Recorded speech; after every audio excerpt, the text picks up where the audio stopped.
ada. Bingung dengan masalah seperti ini?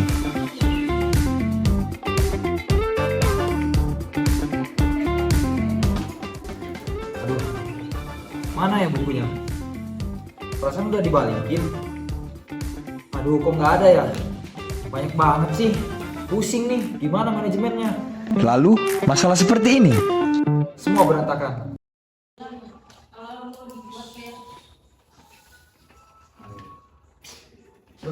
Nah, kolekku. Pusing, Cok. Pusing, banyak banget ini buku-buku. Gak bisa aku masukin catatan. Semuanya berantakan. Gak tahu mana yang hilang, mana yang dipinjam, mana yang udah dikembaliin. Bah, banyak masalah merah. Karena itu kau perlu ini lekku, program sistem manajemen perpustakaan. Bah, ini program paling mantap ini. Apaan tuh? Gimana cara kerjanya? Nah, dia kasih tunjuk samamu. Ini program paling mantap sedunia. Jadi program ini punya 6 menu. Di 6 menu ini kita bisa menambahkan buku, melihat arsip buku, minjam buku, kembalikan buku, lihat histori peminjaman, sama ngereset data si program ini. Coba deh. Nih, ada buku. Terus gimana? Kalau mau menambahkan buku ke dalam program ini, kita tambahkan buku di sini. Kita klik tambah buku, terus kita masukkan ID si bukunya. Misalnya ID buku ini 0001. Lalu judul bukunya yaitu fisika. Kita masukkan penulisnya, misalnya 5. Nah, kategori dari fisika kan IPA kan? Kita masukin IPA. Dari fisika kita tambahkan di sini.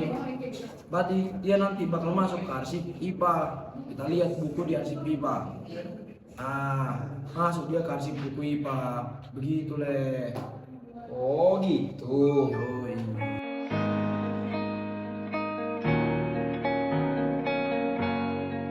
Kamu minjem buku ini? Nah, sebentar ya. Aku coba tanya dulu. Kalau gini gimana contohnya? Nah, ini gampang ini. Jadi Apaan kawan. tuh? Nah, ini ada program buat manajemen si perpustakaan tahun ini. Ya, gampang nih manajemennya. Jadi, tadi kalau dia mau minjam buku ini, dia dapatkan si pinjam buku. Nah, bukunya bakal dimasukin si ID-nya. Misalnya tadi kan ID-nya 0001 nih. Oke kan? Terus nama peminjamnya itu IV.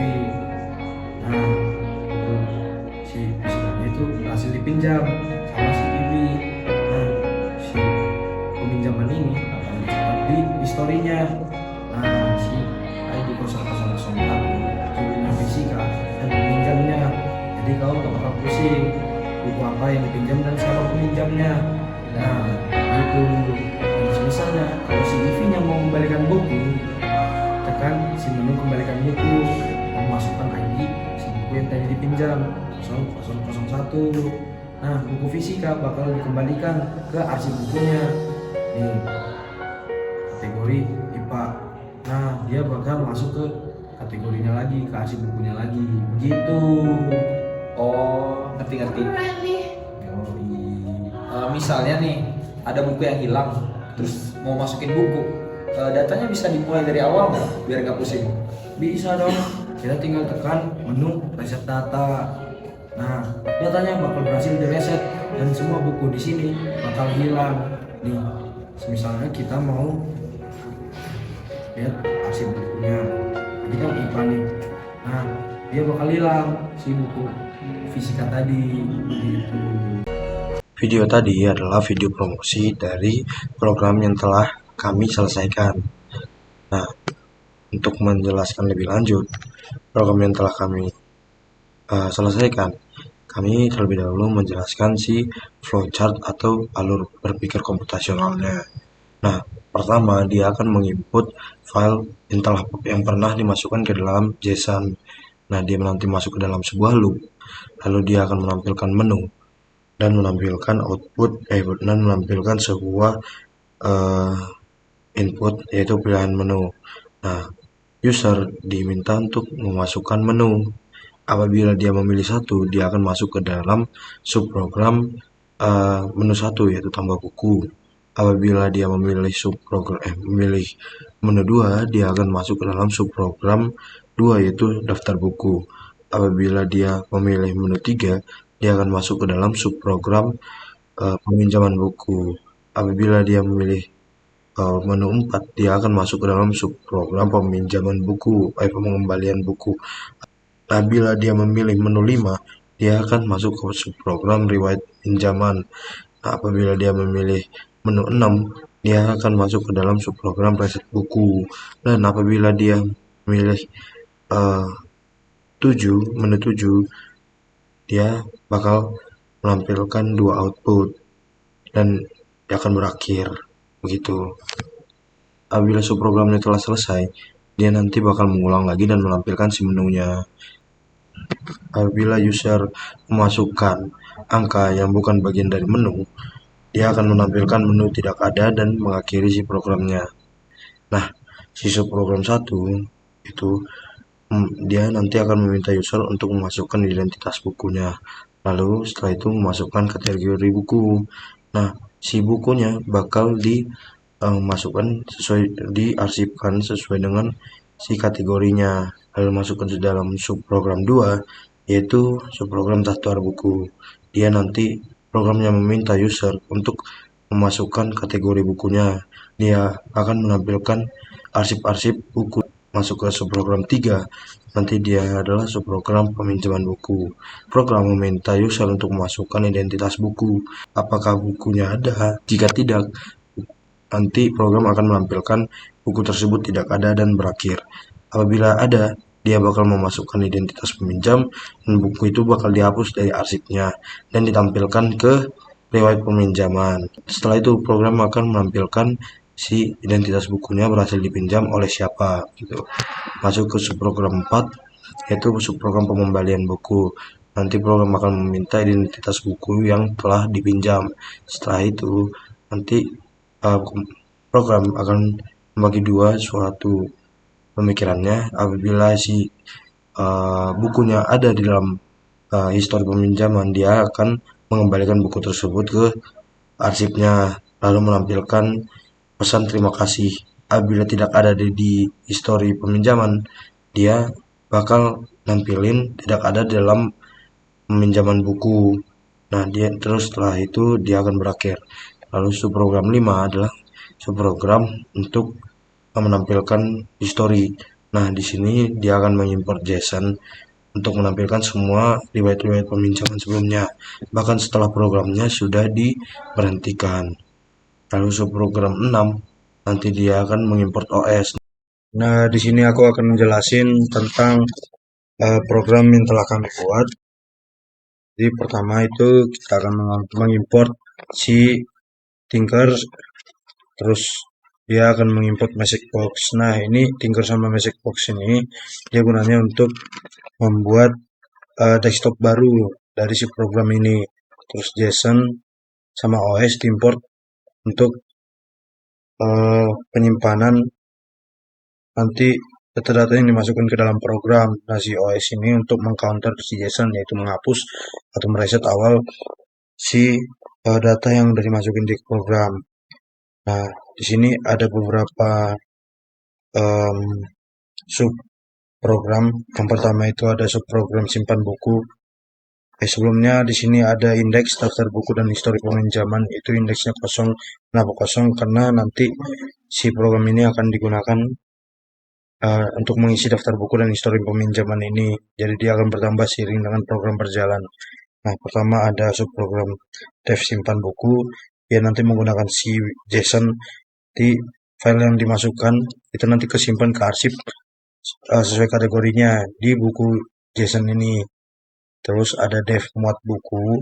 Nah, ini dia bakal muat atau menampilkan semua arsip buku sesuai dengan kategorinya. Dia akan mencoba membuka si buku JSON di kategorinya. Apabila dia file not error, nanti dia akan ngepas. Nah, setelah itu ketiga ada si dev tambah buku.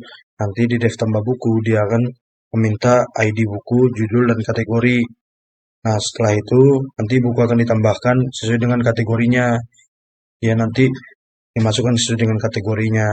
Nah, di sini kami menyediakan ada 7 kategori, yaitu novel, IPA, PS, bahasa, kesenian, filsafat, dan sejarah. Nah, jika tidak ada di dalam kategori, dia akan nanti menyatakan error atau kategori tidak valid. Nah, setelah itu nanti buku akan disimpan ke dalam arsip dan menyampaikan message box eh, dengan kata-kata sukses bukunya, si judulnya berhasil ditambahkan. Lalu setelah itu ada subprogram lihat buku, gunanya untuk melihat arsip-arsip buku yang telah disimpan tadi. Nah, jadi dia sesuai dengan kategori. Nanti kita di dalam desktopnya kita nanti diminta untuk memasukkan kategorinya. Nah, si kategori yang dimasukkan nanti akan menampilkan buku-buku sesuai dengan kategorinya. Jika tidak ada buku dalam kategorinya, maka nanti akan menampilkan info tidak ada dalam kategori, bukunya tidak ada dalam kategori. Jika nanti dia ada bukunya, nanti dia akan menampilkan buku ID-nya, terus judul bukunya dan penulisnya. Terus nanti dia menampilkan message box.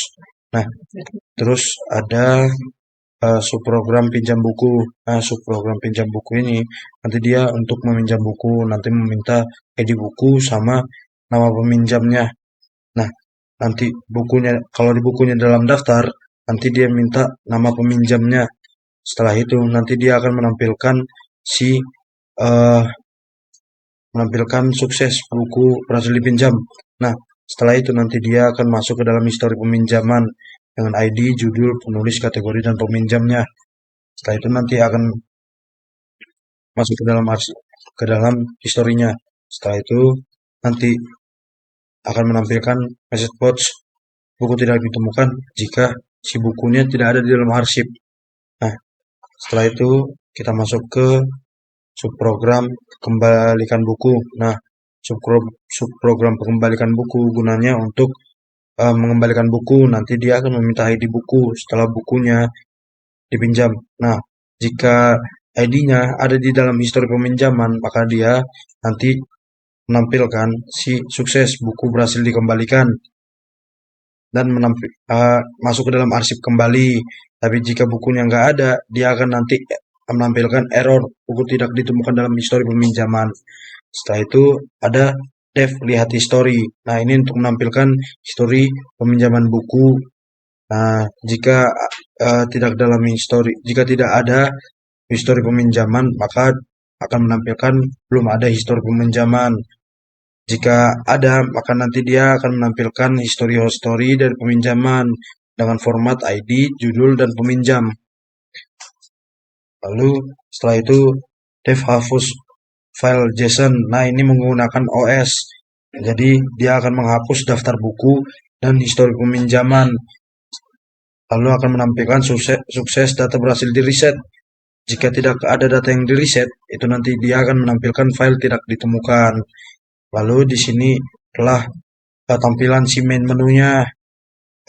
Nanti dia akan menampilkan main menu. Nah, TK Pattern ini gunanya untuk tampilan desktop yang baru buat membuat nanti tombol dari menu-menunya, yaitu yang pertama ditambah buku, lihat buku, pinjam buku, kembalikan buku, lihat histori, reset data, dan keluar.